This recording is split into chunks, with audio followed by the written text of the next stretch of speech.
up, everybody? This is GreenBean with another late night blog. It's been an interesting 2 weeks. We've had OTAs, we now have had mini camp, and it's all behind us, and we have so much to talk about. It's been great. Don't forget, we didn't really have this last year, so it's been 2 years since we've actually had this period of time to really dig our teeth into and talk about.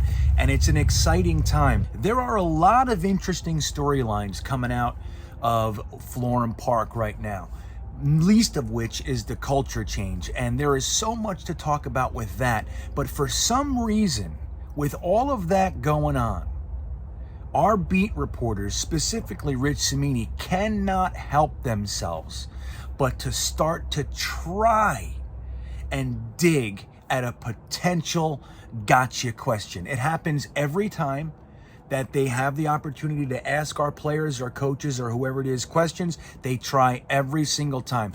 And today, one of the best things I've seen took place in response to that. They had media availability for Corey Davis today, and most of the questions, while not necessarily the most interesting questions that you could have asked, all of the questions seem to at least be pertaining to football or some sort of relevant topic.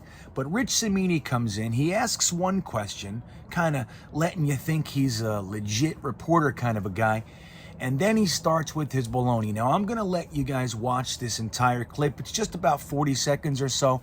We're going to watch it together, and then we are going to talk about it and react. If you haven't seen it and this is your first time, great. If not, take a look at it through this lens, and let's see what it looks like.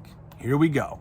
We haven't talked to you since I think when you signed back in March, and I think at the time you were seemed very confident that Sam would be back. If you remember that conversation we had over the Zoom. Look at the so face. I'm just curious, what was your reaction when he got traded? You know, it's funny. I was not confident that Sam would be back. Sam Well, was you seemed the quarterback in the building at the time is what I meant. End of story. Now, most people would get the picture right there, would pick up on a blatant eye roll, a sigh, looking at someone over here, looking at someone over there, like, who is this guy? Here it goes. I knew it was going to happen. Most people would at least pick up on that. Most. But it's too tasty. He's got to try to get it. He cannot help himself.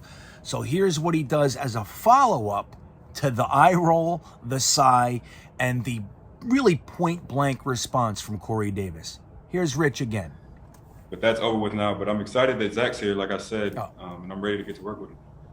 Well, at the time, maybe confident. You actually did seem confident or hopeful.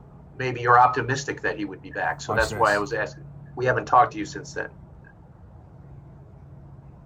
Zach's the QB. Excited about it. We haven't talked to you since I think. It's the funniest thing in the world.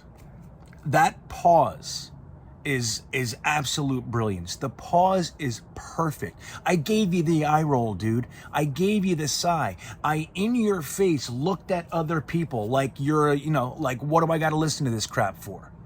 And then you follow up with a reshaping of the same question. The reason I'm asking, we know the reason you're asking. You're asking because you're a tool. That's why you're asking. You're asking because you're looking for a gotcha question. You're asking because the legitimate stories that have to do with the New York Jets, you could care less about. That has nothing to do with your motives and your directive, really, which is to try to find controversy. If you can't find it, create it. He gave you the eye roll. He gave you the pause, he gave you the sigh, and then you asked the question again, so he just blatantly, flat out stares at him like this. Zach's the quarterback. The QB. I'm excited about it. Next question. So, number one, I want to thank Corey Davis for setting this tone right out of the gate. Right out of the gate. Look, dude, I saw what you guys did to my words last time. Remember all the stories about Corey Davis? He tipped Joe Douglas's hand and said that he was guaranteed Sam Darnold was the quarterback. Let me tell you, when you listen to the actual interview, there was no guarantee. It wasn't what they put out. It wasn't real. So here he look, he read the story, he saw it, he heard it, he had to probably answer questions from whoever else about it. He knew it was coming, and when it came, he gave the most blatant, flat out disrespect to the question, and they had to ask it again. Rich Cimini is so transparent these days that it's becoming almost comical with this guy. Most people would actually, maybe try to, your first time with the guy after writing the story, maybe try to come in and not stir the pot so quickly. But it can't be avoided with these guys. So, not looking at all of the storylines that are there. We're going to make videos about every single thing. We have great clips from Ulbricht. We have some really interesting stuff from Mike LaFleur. We got Becton. We have all the things going on with the positions with, Denzel Mims with the number 2s, how he looked, Kenny Yeboah dropping passes, Chris Herndon not with the 1s. All kinds of fun stuff is coming. But I couldn't help myself with just making sure that everybody saw this one. I know more than likely you already did, but I had to get my 2 cents into it. Thanks for watching. If you haven't already, please like and subscribe. And if you hear this one, cut this shit already, will you? What is your deal, dude? Cut it out. You're like a relic. Thanks for watching.